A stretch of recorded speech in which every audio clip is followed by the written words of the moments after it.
فقرة اليوم أيها الأصدقاء هي عبارة عن تبادل بيانات بين ملف نصي وملف الإكسل. لنفترض أنه لدينا الورقة الأولى. في الورقة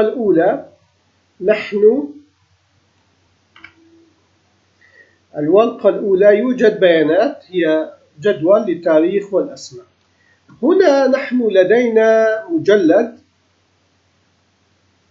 هذا المجلد يحتوي هذه البيانات. الآن سوف نحذف المجلد. إذا تم تصدير البيانات من ملف الإكسل إلى الملف النصي، نلاحظ أن الملف النصي الآن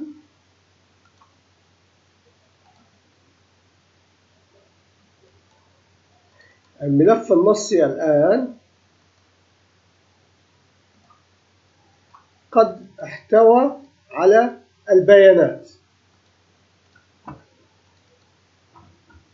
هذه البيانات نحن حذفناها قبل قليل، الآن تم استدراجها إلى الملف النصي.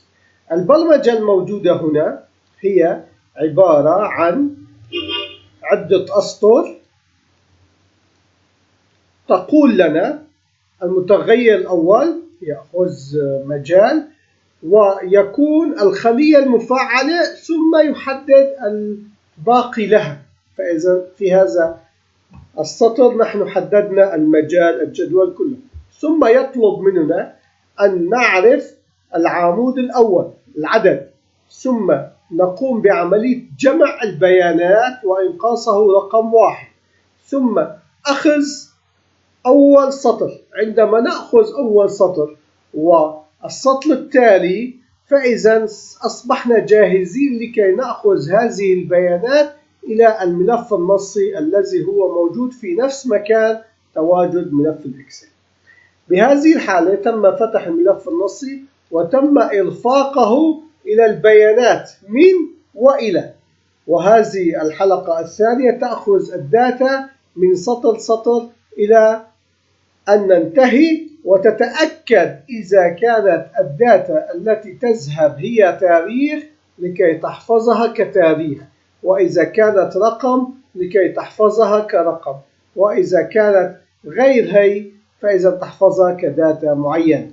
وتنتهي، نطلب هنا كتابة في الملف النصي، وتنتهي كل end if و next for و next for وإغلاق الملف النصي. فإذا هذه البرمجة كلها هي تتخاطب مع الملف النصي، تتحسس بعدد الأسطر وعدد الأعمدة، ثم تفتح الملف النصي وتقوم بعملية استدراج البيانات. لنأخذ سطر سطر.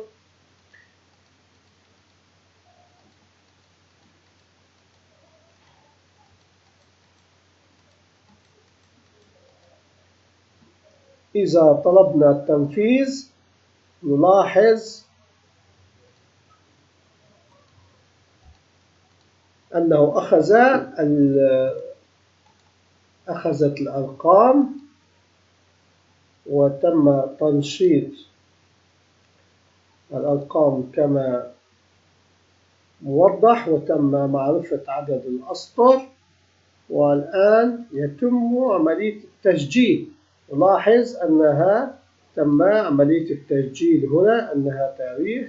تأخذ السطر الثاني، أنها العمود الثاني في السطر الأول، أنها الاسم، وإنها حلقة تقوم بعملية البحث لتأخذ الداتا الموجودة في السطر الثاني.